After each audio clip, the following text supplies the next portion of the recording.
Hello everyone. Uh, as you all know, this is the Roundtable. So, my name is Puru Tomar. I am the newest intern at Hub. I am currently as a marketing manager, you can say. So the topic for today, as we discussed, it's adapting to the changing field of psychology. So as we all know, that we're constantly bombarded with new information in psychology, like you have to do this. There's a new pathway coming up to get your degree and all of that. So we have this conversation for that. And so our speakers are Harini, Shweta, and Monica. So I think all three of you are from diverse field. We can go by you introducing yourself with your experience, I think. Harini, do you want to go first? Hello everyone, I'm Harini. I'm in this field for the past 3 years. Have worked with diverse clients like corporates, schools, colleges, universities, and NGOs as well, and few internships in family court, domestic violence, that side as well. I'm more interested in working on student population. That's interesting. Shweta, do you want to go next? Sure. Hi everyone, this is Shweta. I'm a counseling psychologist. I've been working in the field for over 7 years now. My work actually, I don't know how to structure it, but what I can say is that my work is spread out in therapy, academia, research, um, workshops, and stuff like that. I primarily work with young adults and adults, and uh, what I specialize in mostly is um, creating soft spaces for people here, because I feel like when we speak about mental health, it's like you have to rigorously work hard on yourselves, and we forget that working on yourself does not have to be that difficult. It needs to be a softer process. Yeah, that's about me. That's interesting. Monica, do you want to go next? Hi everyone, my name is Monica. I have been a therapist since more than 8 years now. Um, Again, my focus more is children because I've been a school counselor for 8 years. This is the first time now that I'm delving into private practice full time. But again, it's not full time. Full time. I'm also working with a startup. I'm teaching at a college. So there are a lot of things going on. Nothing is like a 9 to 5 job, which I'm really happy about. But this freedom kind of allows me to do whatever different things that I want. So I'm into therapy. I'm into teaching master's students. I am working with a startup that's created a wonderful platform for mental health professionals. And yeah, that's about me. That's good to hear. So we do have uh, people from different field here talking about it. So coming to the topic, that is adapting to the changing field in psychology. And if there's one thing we all agree, that psychology is not the same as it was in 2020, if you see on. There's AI that has been added. There is something called as teletherapy that's been added. We have a lot of Instagram therapists also coming up these days because of social media. Then even another point that is there, clients are becoming a little more aware about what therapy is, and a lot more clients are approaching in therapy. So the field is constantly changing, and I'm pretty sure it's going to change in the next 5 years. So we begin with an opening question. What do you think has changed in the last 5 years that you have personally noticed?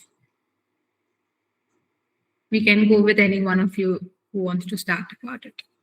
Yeah, okay, I will start. I think, like you said, a lot more awareness since COVID because COVID really brought up a lot of mental health issues that people could deny and could distract themselves. And with COVID happening, with them being at home, I think that option got taken away. So since then, I have seen more awareness, more openness regarding mental health issues. People are not waiting for stuff to be really bad before they consult a mental health professional. They've started doing that. Uh, when they feel that okay, something is off, they have started seeking professional help. So they've not waited for it to become the worst. So that's one change that I have seen. Another change is more openness to remote therapy, which was not there at all. I think even us as therapists, we never thought that this was possible. We always advocated for personal in-person therapy sessions, but I think therapists and population, both of them have become more open to doing things online. We are right now doing this online, which probably we would not have thought of before. So yeah, that's a change AI has come in. It's like, and I think therapists who adapt with it will continue to thrive. Therapists who are resistant to it will find it a little difficult. So that's something that I would like to put out there. I myself have seen the before and afters of AI, and I think if we use it well, it's kind of here to stay, and it will help augment our practice. That's interesting. Do you anybody wants to pitch in and add new points to whatever Monica has said? Yes. Adding to what Monica has said, I also acknowledge the fact that one big change has happened with the clients are they're more aware of the terms, but in a wrong way. So they'll know trigger, trauma, panic attack, and they're coming with these kinds of terms. But when I ask them, what does that mean? They're telling something very smaller. It's not related to panic attack at all. It might be little bit of severe heartbeat or something which is increased. They are telling it's a panic attack. So there are a lot of awareness. Also, there is a lot of misinterpretations of those words, which is trending in social media. So this has I have noticed in the past few years with the students or adults. So many people are talking about it. I agree with you. A lot of them are using these terms very casually, and trauma is a very common word that you see Gen Z use these days, and they do not really know the meaning behind it. Shweta, do you want to contribute to the question? I feel like both of them have kindly added a lot of things that were in my mind. But, one of the things that I realize is that we have become more clear about what kind of therapist we want. What that means is that earlier, when therapy was, something that we started speaking about, something that we were talking about, especially during the COVID times, we were like, okay, I need to start therapy. And now the kind of questions we ask, whether a person is queer affirmative, whether the person is trauma informed, whether the person is able to work with women with physical or chronic illnesses. These kind of criteria have started becoming something that people really, really require. And I think that having that understanding, asking the right questions, has become something that I've seen a lot, which is good because you need to know who your therapist is, because like you said, right, we have a lot of therapists and most of them may not really be qualified therapists. That's one. I also feel like the language has evolved. Yes, I agree with Harini that the language can be used in the space of either creating some ruptures in that actual damage, but actual language of that particular thing, but it also has created a sense of that we are taking mental health as serious as physical health. I see that as a good thing. And yes, I think like Monica said, that if AI is being used in a mindful manner, it can be very, very fruitful. Unfortunately, we use AI as our first therapist, and I think that can create a lot of wrong kind of validation, um, because AI is not there with you in the human capacity. It's there with you to just keep you grounded or keep you, I don't know, happy.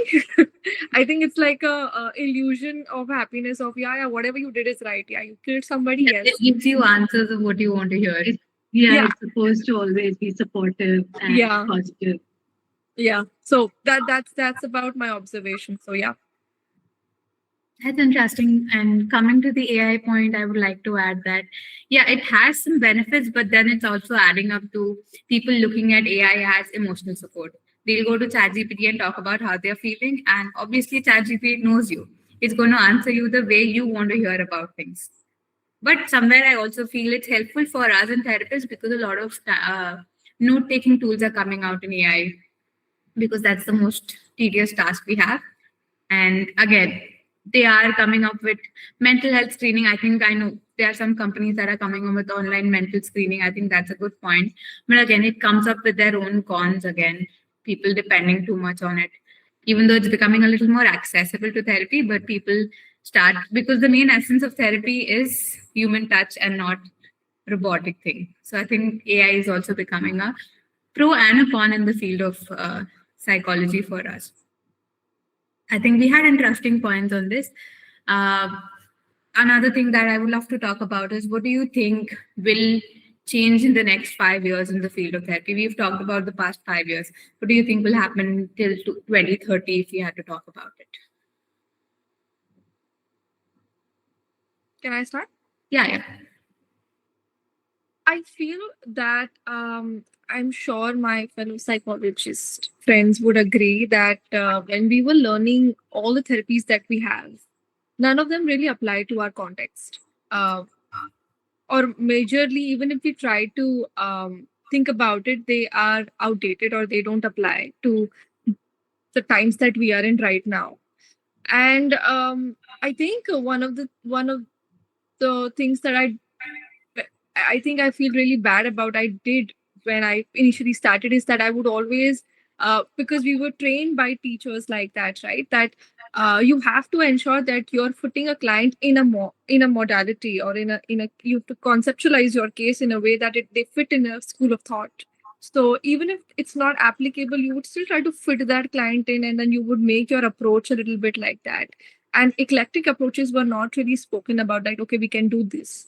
I feel like now we are speaking a lot more about how to consider South Asian context of therapy, how to integrate, because when we speak about our systems, like our families, our bodies, our the concerns we come with, they are very unique from different cultures and different countries, and the kind of therapies that we are using right now may not completely fit that. So that's one thing I feel like next couple of years we'll be a little bit more sensitive to our cultures, consider that. I feel that a lot of people prefer therapy in therapy rooms, like in person, right? And that's obviously because you would get a safe space to talk about what you want. But at the same time, I feel like these days people have started realizing that the kind of space that they might be in, um, and the kind of accessibility that is there on their phones, which is literally you have to just click like therapist near you and you just have an appointment in the next hour. That kind of speed, that kind of access is something I feel people are taking more seriously, because say for example someone is in need of therapy right now or today, it is possible for them to schedule a session quicker in an online or a telephonic capacity than in person. I'm not saying that that's not possible entirely, but I'm saying like comparatively. I also feel like these days we are talking a little bit more about approaches that I don't think were ever covered in our syllabuses. And I think that integrating your mind and body, integrating your nervous system in conversations, talking about your physical health. I feel that we were not doing that. Talking about your gut feeling, talking about how to differentiate overthinking from gut feeling is, I think these are conversations I'm seeing us having more. Also realizing that just because someone is a therapist does not give them the power to be authoritative. I think we're talking more about having more equal approaches and not like that hierarchy. I don't know if that's making sense, but I feel like that is the kind of shift I am seeing we're going towards. And I think I'm very excited to see what else we have. And of course, looking forward to hearing the others. I do think that's interesting points you made out there. Harini, Monica, would you like to add in some insights? Yeah, go ahead. Harini, go ahead.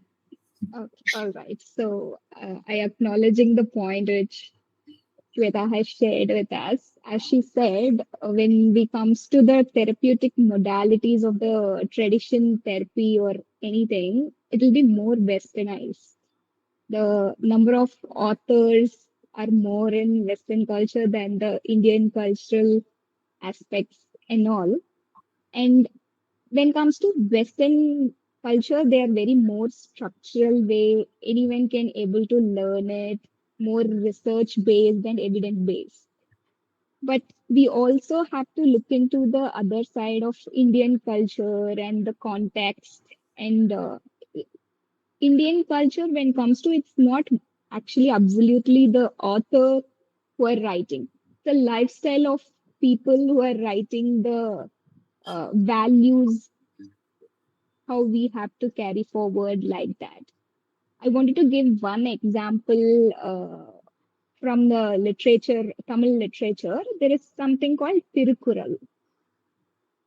So there are a lot of research have going on in that because it's talking about a lot of human values in a very common way. How Indians has to live, how we have to feel our emotions, how medicine has evolved, and so many things. It also have a chapter for our mental health and everything. So we have to decode these kind of stuffs when it comes to Indian based modalities, I feel. And Indian authors are very, very less when it comes to therapy.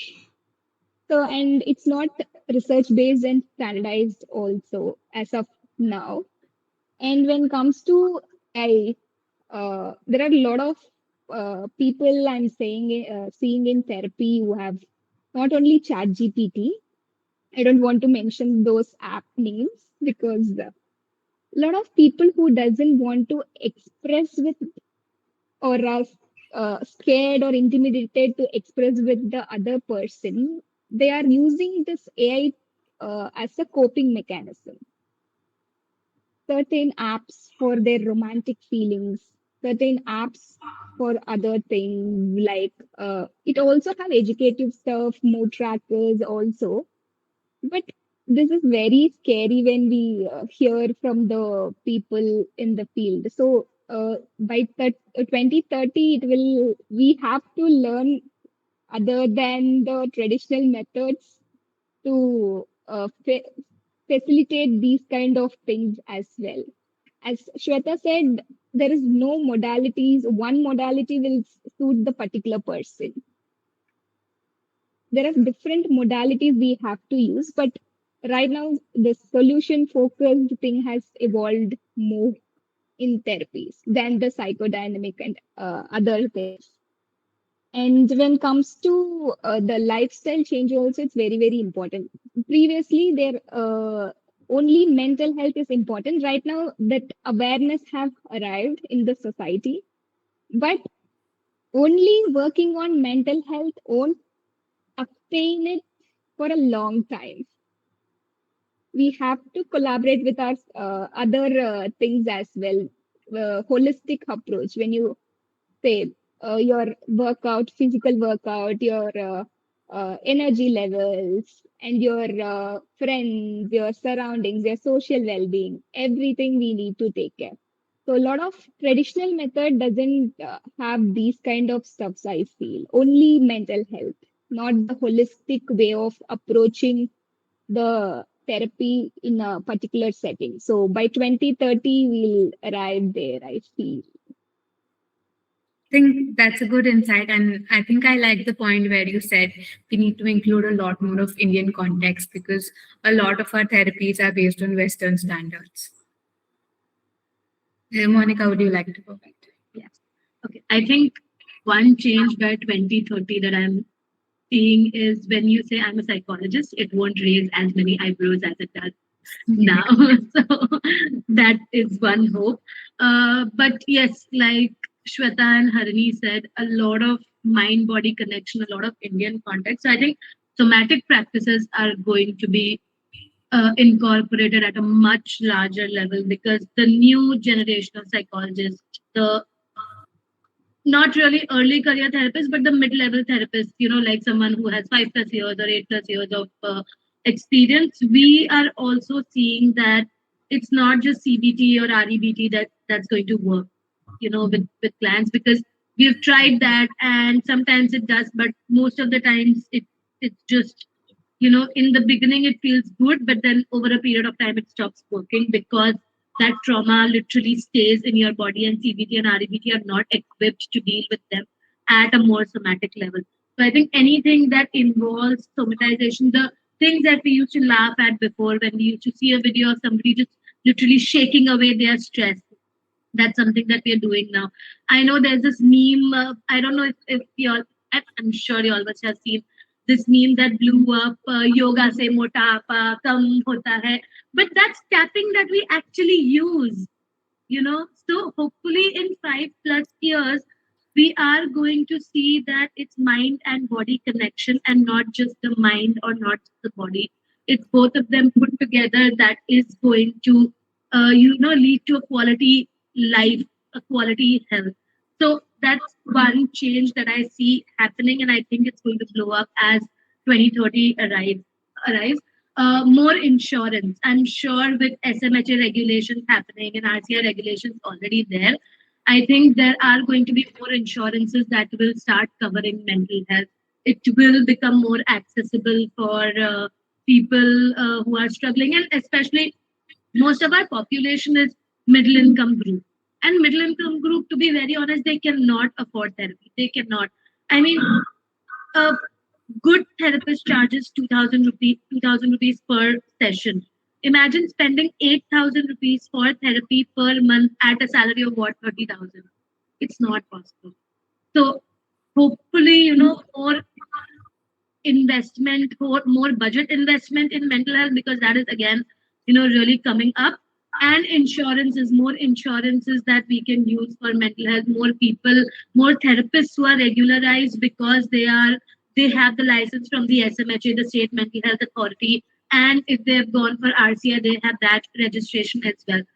And I think there's more awareness about qualifications. Like, people now don't just go to anybody who says I'm a counselor this or I'm a counselor that. They actually ask for your qualification, registration, if you have any license, if you have any, they do their due diligence before coming to a therapist. And we are a collectivist culture.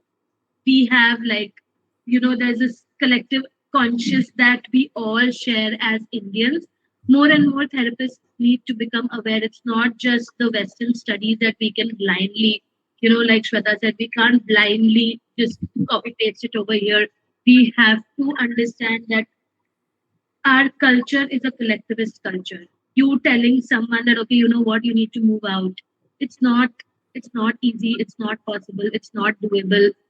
It has to be something that takes into consideration this and then does it, which I think will happen more and more till 2030. There are so many new therapies that have come up.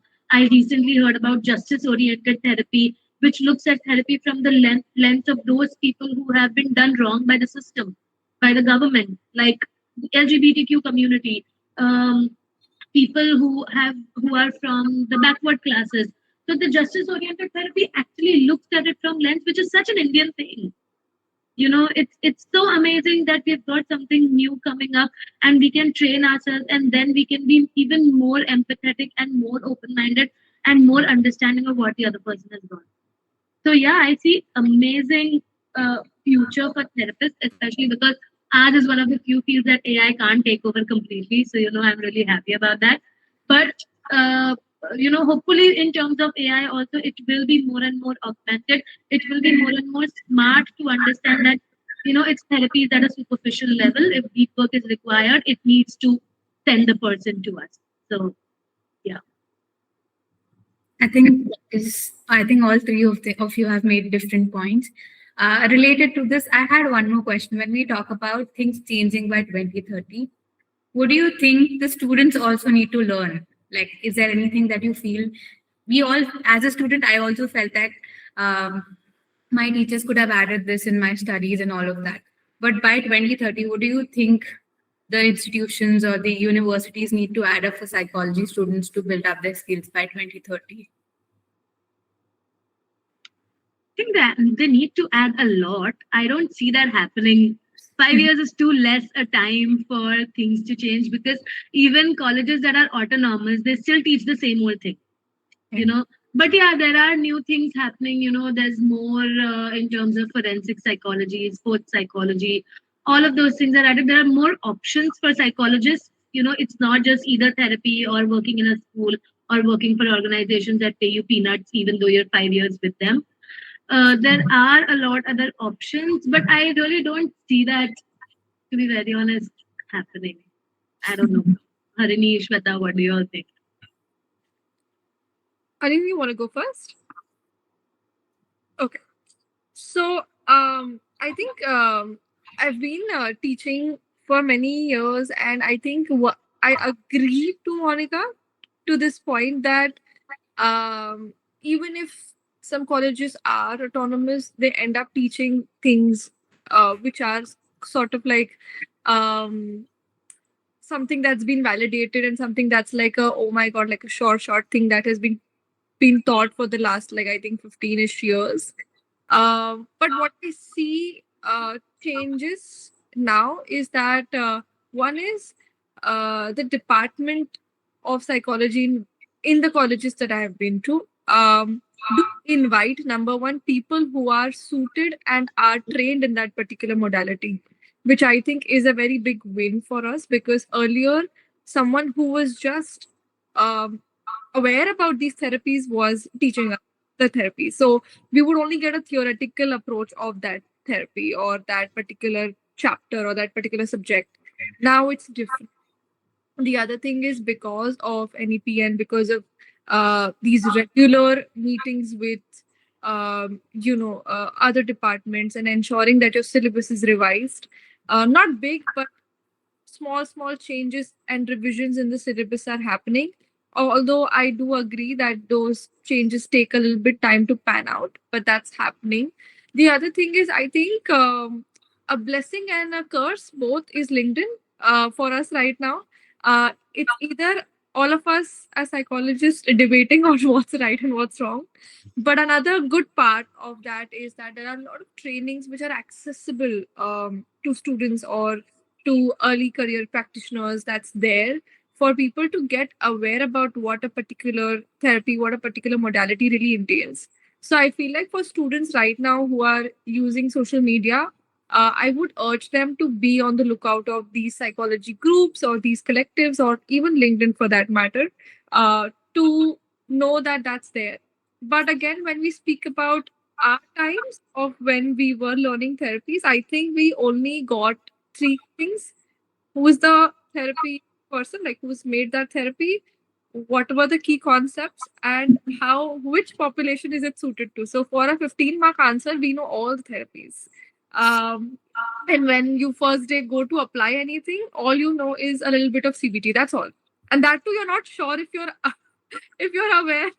But I feel like that's unfortunately the kind of anxiety that we go through, which I don't think that now is as present, but doesn't mean that it's gone completely. I think the students still can be exposed to more good therapies and good approaches. I agree. So, adding to what you both have said, I also going to talk on that particular side of things as well. Rather than be your BSc will be more of theoretical. Your MSc has to be, your master's has to be for sure practical. If your colleges or your university is not allowing you to practice or teaching you to how to be in a therapy, this is a big red flag for sure.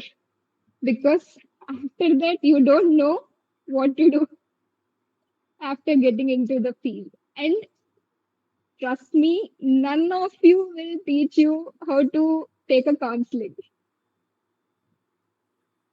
for sure. And it's all come from an experience and awkwardness, and you have to learn from somebody else. So your practical exposure and your supervision are more important before you completing your masters. And also your personal, when you are in a uh, field of psychology, particularly counseling and clinical, two things are very, very mandatory.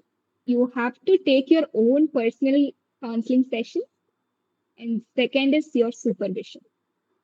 These two things are non-negotiable things. So you can't able to be as a client, you can't able to sit on the other side of your session as a therapist. So these two things are very, very non-negotiable things when it comes to this particular field. And what else I would say is research. Research is more important. We all hate research. I know that. Statistics also. But research is very, very important. That also, when it comes to Indian context, it's more important to encourage the generation who are in college. We have to encourage them to do more research on the Indian context and what we are consuming around. It's also more important in research. And when it comes to social community and all, this is one particular field. There is no proper standardization yet. So sometimes your self doubt, no appreciation from the fellow therapist, or there won't be no one to acknowledge the work because the work is also more subjective, not objective. You can't able to measure your expertise in that sense as well. It will change to client and issues by issues.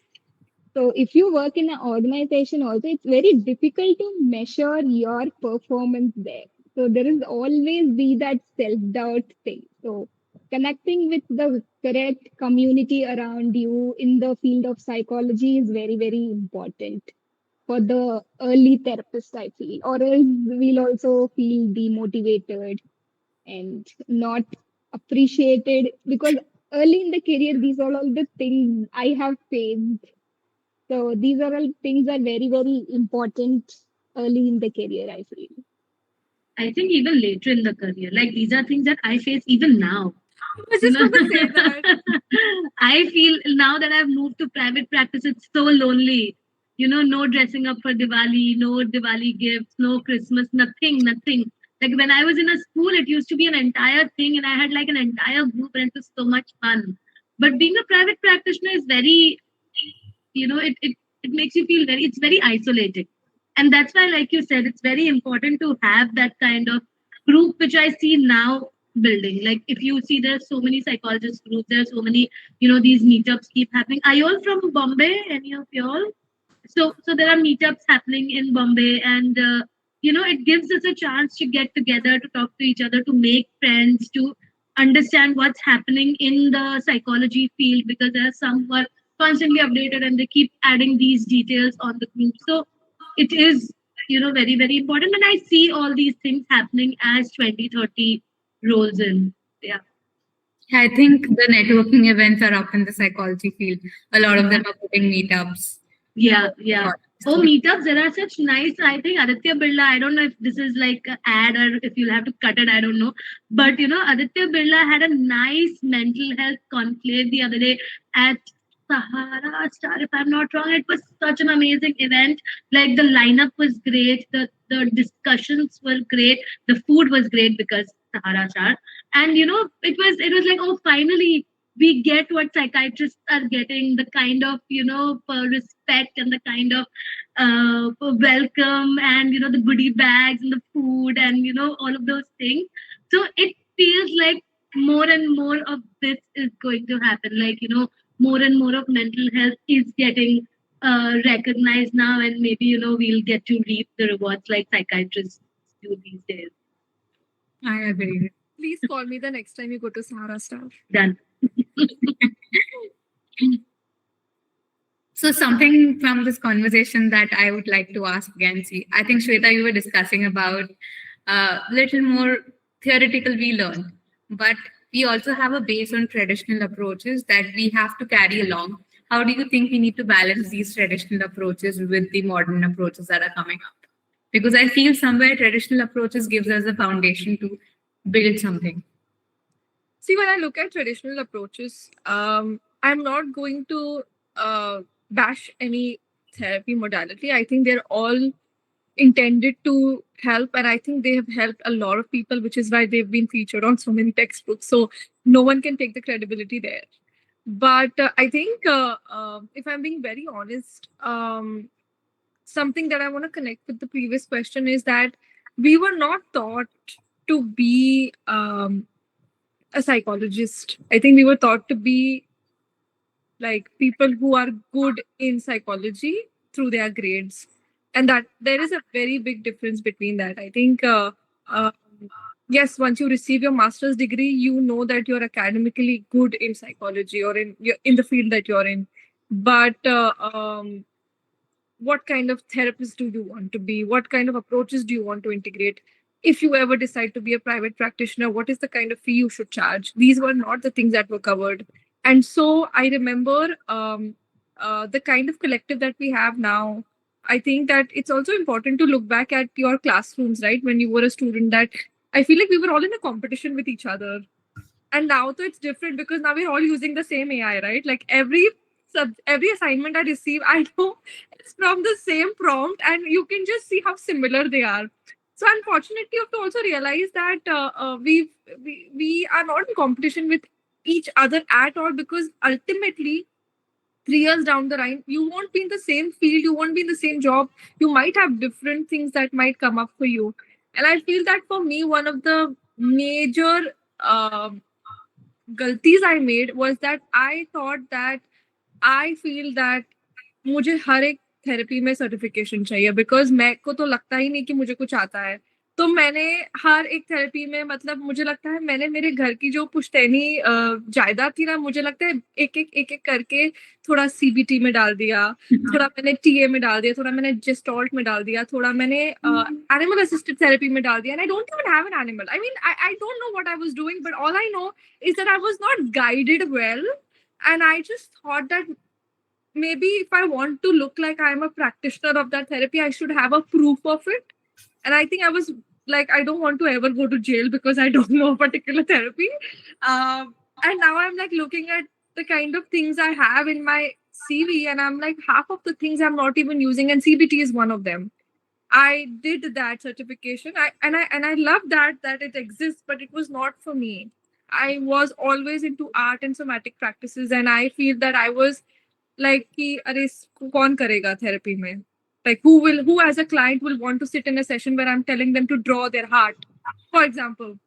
And now when I come back to that, I feel that you need to take your time in really understanding where your heart is in the practices that we have, because there are diverse practices.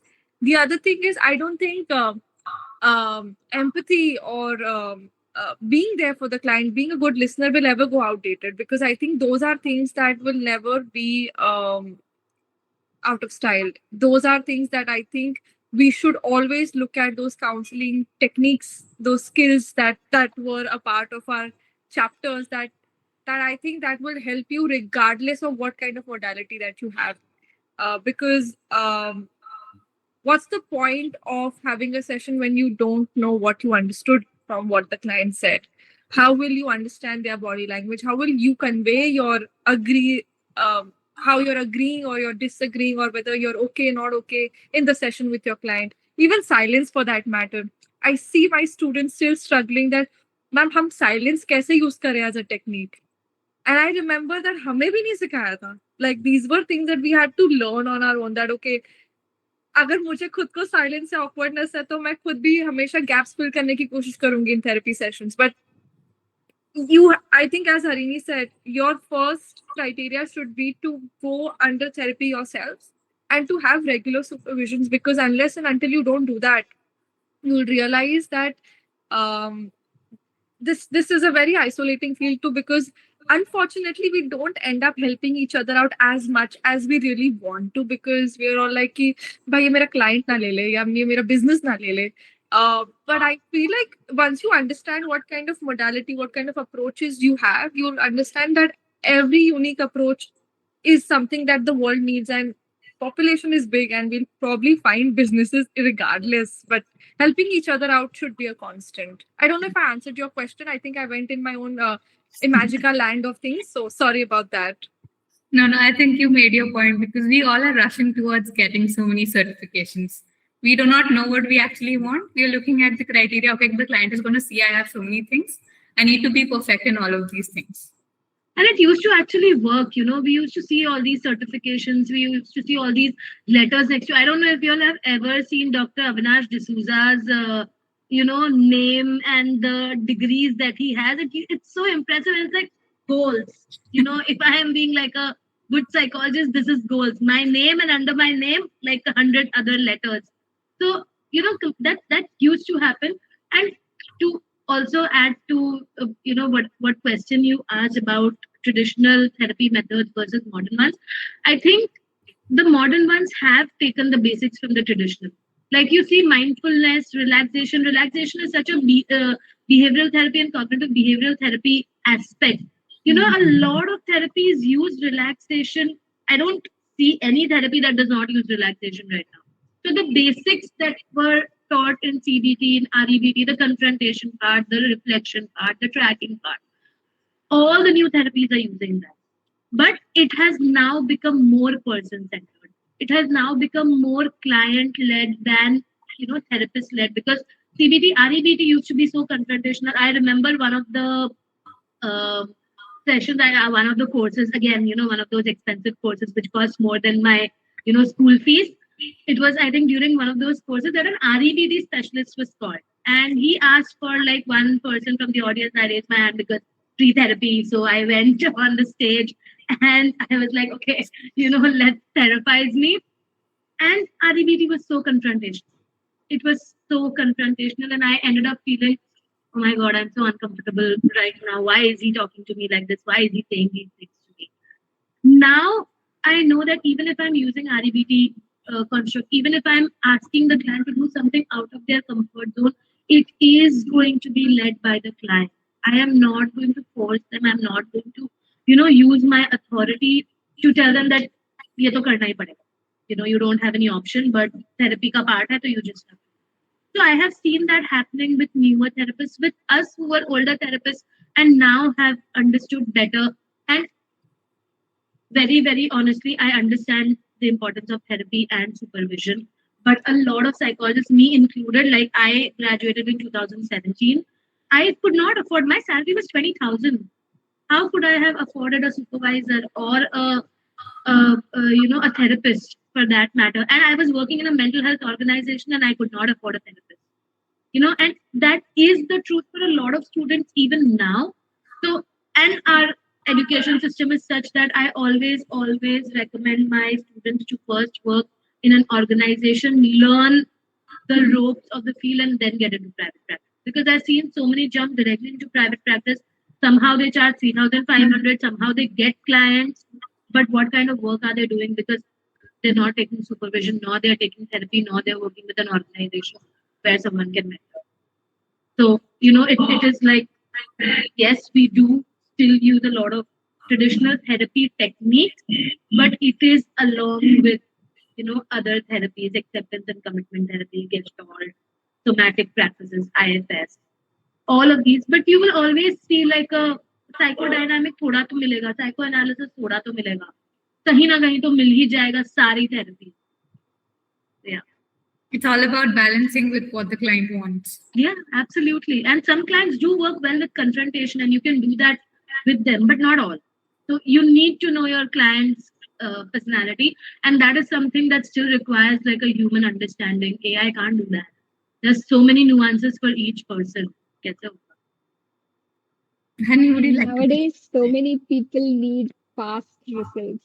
So if Yeah. you go into psychoanalysis, Oh yeah, they will absolutely. frustrated, and to be honest, they're very, very frustrated to complete the therapy. Those But 45 no, minutes. I don't know. Nowadays, I have seen that people have that kind of patience. They understand that, okay, The therapist needs to do assessments. The therapist needs to do case history. It's not like, why are you asking me these questions and just quickly let's finish. It I think you attract the kind of, client, like your therapy personality attracts the kind of client you get. So I Yes. think understanding what you are, like Shweta said, understanding who I am. I'm not a CBD person, even though it is there. It's something similar. Once you understand the kind of therapist personality you got, you start attracting those. If you're a solution focused therapist, you will get clients who are in a hurry, and you will also be in a hurry to give them those solutions. But if you're psychoanalysis oriented, you will get clients who are okay with that I longer, agree. Yes, time. I agree on that. So the results part is very, very fast. I feel that nowadays it's not. Uh, Previously, it's not like that, but nowadays it's very, very result oriented, outcome oriented, fast working scenario. I felt in therapy. I think all three of them made very different points, and I like that. So, to add up to this, we have Puru, who's from a totally different field. And Puru, do you want to Gen ask Z? about in the field of therapy? Yeah. Okay. Uh, I want to ask like a very different thing because I can relate. Like I'm from engineering background, so I know that there is just books that are written, and you have to continuously just study the books, write the exam, pass the exam, and no experience at all. And I can really relate because AI is coming, and most of the coding stuff is like that's from my side. So I just want a question to ask, like from a genuine perspective. If like with the having your current education, like current experiences from throughout your life in psychology, so what is the one thing you all want to give to the upcoming students, for the upcoming students outside the college or degree education? Some really good insights you want to share. And for make it interesting, everyone has to give different opinions, like different tips and tricks. Okay. So you're asking what tips we'll have for the coming generation, the students Yes, who are exactly. in college right now. Yeah, but outside the college and academics. Okay. I think my advice to them would be that don't be scared of making mistakes, because as therapists, when we are doing our masters, and we do have internships during masters, students are so scared of making mistakes because it's mental health. You say something wrong and you don't know what kind of impact it will have on the other person, but it is going to happen. These mistakes are going to happen when they're doing therapy. They might feel that, okay, I this was not right, I should not have said this, or their client might come and tell them that how dare you say this. So just this advice that yes, there will be mistakes, you will make mistakes, you will feel guilty. The only thing that you can do is learn to live with that guilt, because if you're scared of making mistakes and that's why you don't go ahead with therapy, you're one wasting all your education, the time that you spent in that education. And second, you never know, you might have become a good therapist and helped a lot more people than got affected because of those mistakes. So yeah, make mistakes, be okay with making mistakes, and learn to live with the guilt. I'm sure every therapist out there has done that. They had that one client or that one mistake that still haunts them, that still makes them feel guilty. It's going to be the same for them, but that should not stop them from trying and learning. That's a great insight.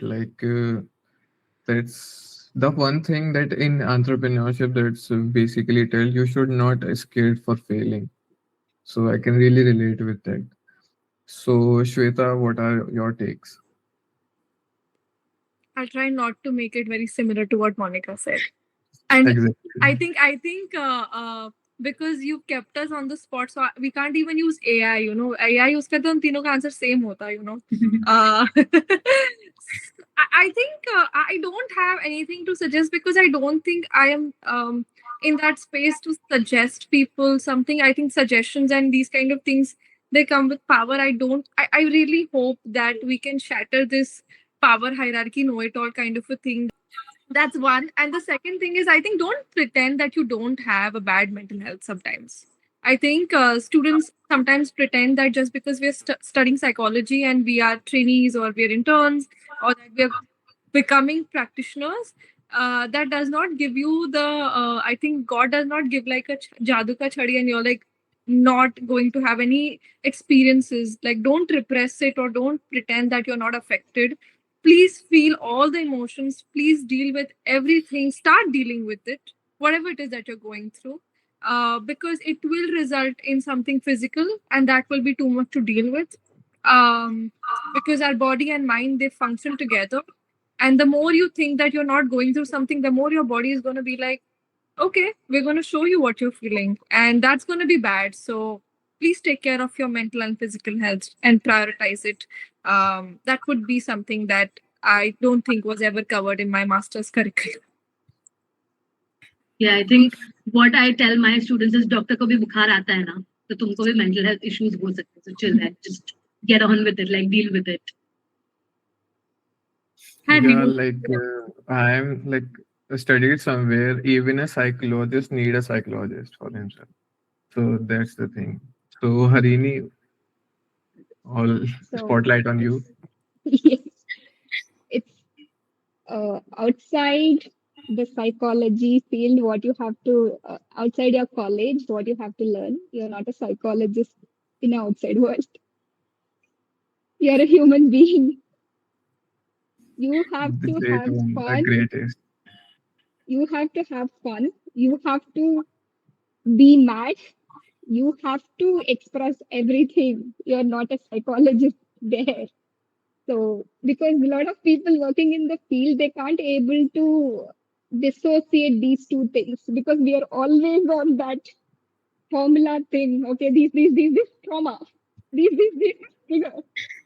So, don't use your psychological stuff to your personal life. It won't help you.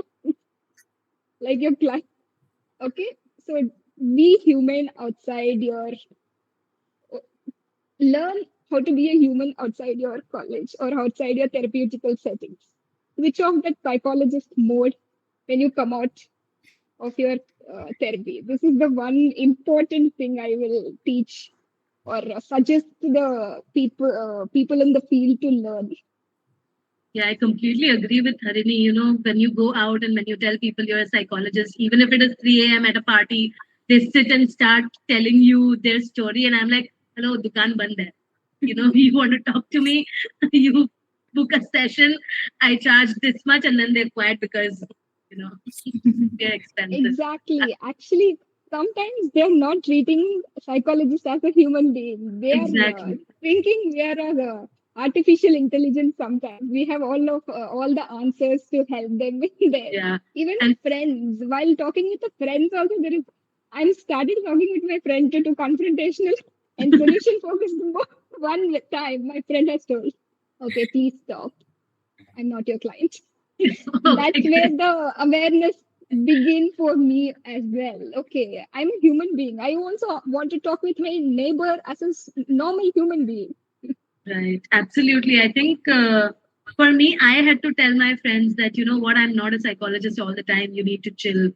You know, I am also a friend and I am going to be crazy and mad. Like Harini said, you need to go mad. You need to be a human outside of being a psychologist. Absolutely. Like 100, that 100 emoji for your comment, Harini. Thank you, Pru, for asking and limitations to this questions as well. That made me think what they did share. Yeah, or else it will be like same answer AI prompted. I So think I that's agree because a lot great. of times even my friends will go like, "Do you see my patterns in my relationship?" I'm like, "I don't. I see you as a friend." Have you ever felt this on dates? Yeah, You I guess know, you think about, okay, this is what he might be doing. no, and as soon as they know that you're a psychologist, they will start off with, okay, so are you analyzing me right now? And I'm like, nahi, dukaan band hai. Please, no, just don't. So this is also something I think I've removed the word psychologist from my profile, and I don't tell them that I'm a psychologist till the second or the third date because it really screws things up. It's So there was something this like one time even when I had gone out, one of my friend had set up on a date, and she told him like she's a psychologist, so talk carefully. I'm like, you're not supposed to say that. I think that It's- comes up a lot with our friends and it family. happens Yeah. like अगर आप किसी doctor के साथ हो तो पेट में दर्द हो रहा है randomly he will suggest you some tablets like ये खा लो. बट Psychology is डॉक्टर का काम completely 2 सेकंड में different. खत्म हो जाता है ना, साइकोलॉजिस्ट का काम तो हाँ 1 घंटे तक चलता है. That's where the problem is no. analyze my pattern. I think that Um, doctor is like people are used to being doctors, like medicine de do khatam, but psychologist you'll have to sit with them, listen to them, and that requires a lot of mental space. 3 a.m. at a party. Can you imagine that's happened to me? Yeah. I think मैं घर जा रही हूँ. yeah, Puru, मैं do you want खड़ी to आना add party में. anything or ask any other question? So I guess that's a great talk with everyone. So what a great answers you have given. What a great answers. So that's a very good insights I have been taking from this meeting because I'm having a different background, completely different. It's engineering and you guys are from psychologists. So I guess that's a great session. Thank you all for coming, and we will meet you in the second roundtable as soon as it happens. Okay. So until then, bye. All right. Bye.